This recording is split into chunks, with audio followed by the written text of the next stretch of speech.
अस्सलाम वालेकुम एवरीवन। आज का जो हमारा टॉपिक है वो है T flip flop. T flip flop और जे के फ्लिप फ्लॉप में बेसिकली कोई ख़ास डिफरेंस नहीं है, सिर्फ ये है कि जब हमें सिर्फ टॉगलिंग एक्शन चाहिए होता है, ठीक है, तो हम टी फ्लिप फ्लॉप को यूज़ करते हैं।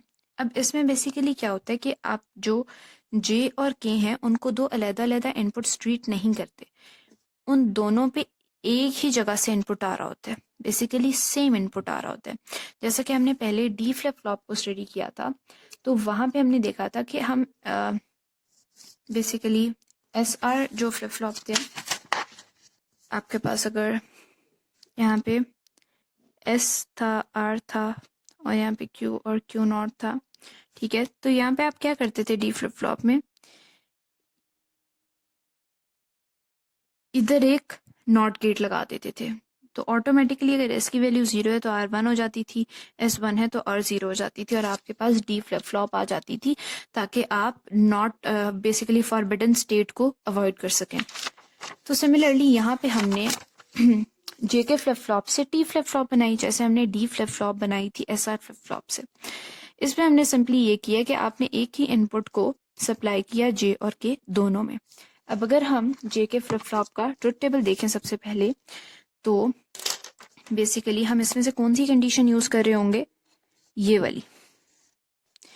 और ये वाली क्यों यूज कर रहे होंगे, क्योंकि बेसिकली एक ये और एक ये वाली कंडीशन, ठीक है, और एक ये दोनों कंडीशंस क्यों यूज कर रहे होंगे, क्योंकि इसमें जे और के दोनों सेम है। ठीक हो गया। जे और के डिफरेंट कॉम्बिनेशंस नहीं आ सकते टी फ्लिप फ्लॉप के अंदर, क्योंकि दोनों एक ही इनपुट से कनेक्टेड हैं। ठीक है, तो हम ये दो इनपुट कॉम्बिनेशंस यूज कर रहे होंगे, ग्रीन एंड येलो। ठीक है, अब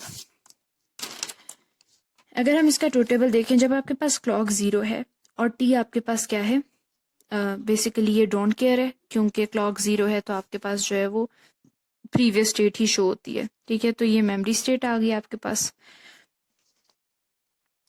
अब जब आपके पास क्लॉक 1 है और टी आपके पास 0 है, टी 0 का क्या मतलब है कि जे भी 0 है एंड के भी 0 है। जब जे भी 0 होता है, के भी 0 होता है, तो तब भी आपके पास प्रीवियस स्टेट रिटेन होती है। प्रीवियस स्टेट आ गई मेमोरी स्टेट।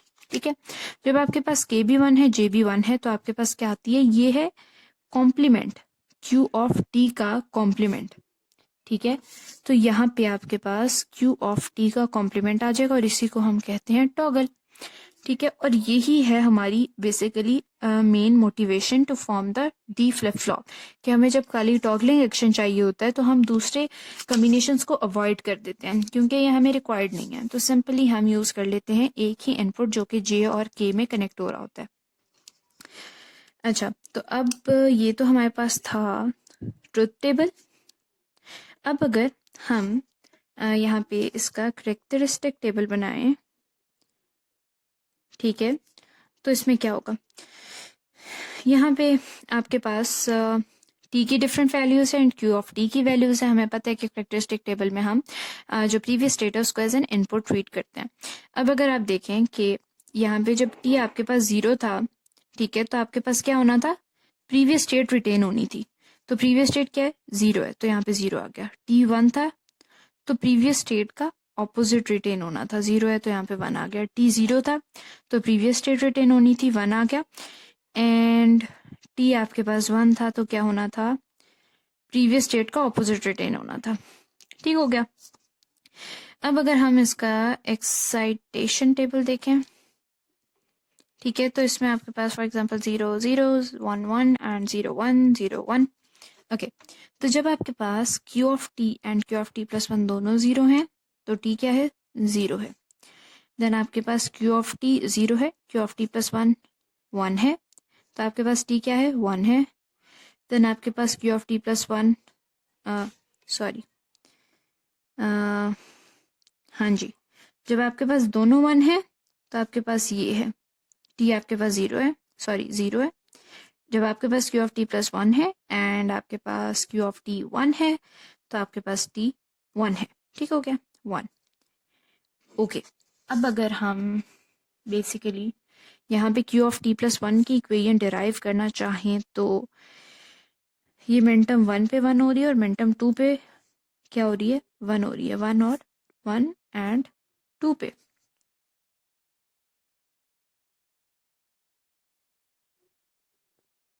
और यहाँ पे अगर हम देखें इस टेबल में, तो यहाँ पे आपके पास टी कब कब 1 है, 1 में और 2 में, यहाँ पे भी 1 में है, ये 2 में। अगर हम एक बहुत कॉमन चीज़ देखें तो वो क्या है कि आपके पास इन दोनों टेबल्स में 1 1 आउटपुट कब आ रहा है भला? वो आपके पास तब आ रहा है जब आपके पास Q या T में से एटलीस्ट एक इनपुट 1 हो और दूसरा इनपुट 0 हो। जब दोनों इनपुट्स आपके पास सेम हैं, जब दोनों सेम हैं तो आपके पास हमेशा 0 आ रहा है। यहाँ पे भी जब दोनों सेम है तो 0 आ रहा है। तो अगर हम जोर गेट को देखें, जोर गेट में A, B एंड A जोर B, उसके जो हमारे पास कम्बिनेशंस होते हैं उसका भी यही आउटपुट होता है। तो अगर हम डायरेक्टली इसकी इक्वेशन लिखना चाहें तो हम लिख सकते हैं Q of T plus 1 is equals to T XOR Q of T and T is equals to corresponding answer है Q of T XOR Q of T plus 1। Okay, तो आज का हमारा लेक्चर इतना ही था। आई होप कि आप लोगों को अच्छा लगा। अगर अच्छा लगा तो इसको लाइक करें और चैनल को सब्सक्राइब करें।